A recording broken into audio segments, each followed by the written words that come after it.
ប៉ុន្តែខ្ញុំកំពុងតាមញ៉ែគេតើ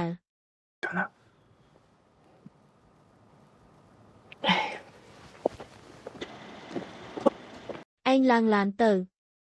ខ្ញុំឡើងទៅធ្វើអីស្ដាប់ម៉ាក់កាលមុនម៉ាក់អាចជួយប៉ាឯងឲ្យឡើងកាន់តំណែងក្នុងចំណោមបងប្អូនថ្លៃកុំបារម្ភអីកិត្តិយសគ្រួសារឈឺឆាយថ្ងៃនេះម៉ាក់ត្រូវតែយកមកវិញឲ្យឯងម៉ាក់បន្តិចទៀតនិយាយកុំឲ្យគេភ័យណា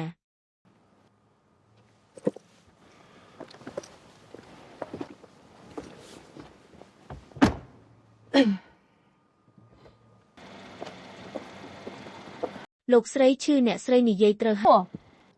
ឈឺយីឆៃយូពូកែពេកហើយខ្ញុំមិនសឹងស៊ូស៊ឺតូចការដែលអាចនៅជាមួយគ្នាបានគឺអាស្រ័យលើនិស្ស័យមិនមែនឋានៈគ្រួសារទេនាងនេះប៉ុន្តែខ្ញុំមានឋានៈទាបតូចបញ្ជាក់ថានាងមានទស្សនៈជាក់រូបរាងធម្មតាបញ្ជាក់ថានាងចោះអាកប់គេនិយាយឆ្លើយបញ្ជាក់ថានាងស្មោះត្រង់និងត្រង់នាងទៅតែនិយាយថាស្អាតទុក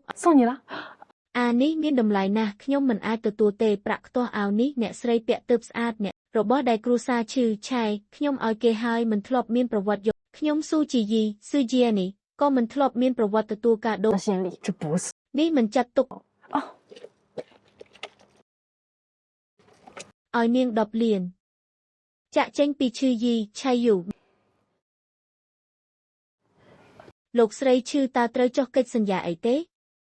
អ្នកស្រីមិនខ្ញុំឲ្យនាង10លានគឺដើម្បីឲ្យនាងយល់ព្រមការតាមញ៉ែរបស់អាយុ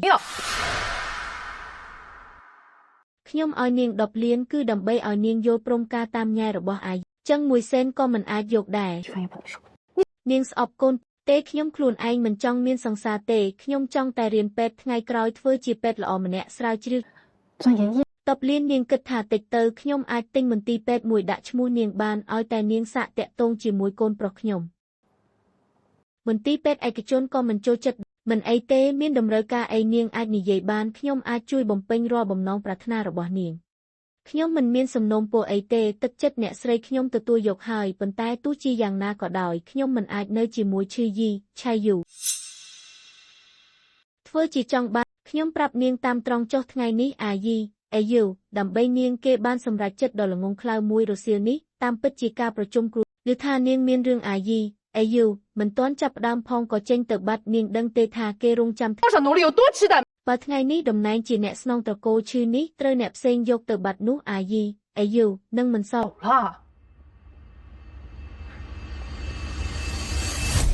លោកស្រីឈឺអ្នកស្រីកំពុងតែចាប់បង្ខំផ្លូវចិត្តហើយឈឺយីបើអ្នកស្រីគិតថាគេល្ងងនោះអ្នកស្រីគួរតែទៅនិយាយជាមួយគេស៊ូស៊ឺតូចតើខ្ញុំឲ្យមិនទាន់គ្រប់គ្រាន់មែនទេទេអ្វីដែលអ្នកស្រីឲ្យគឺពិតជាច្រើនណាស់ហើយប៉ុន្តែទោះជាច្រើនជាងនេះទៀតក៏ខ្ញុំមិនយល់ព្រមដែរ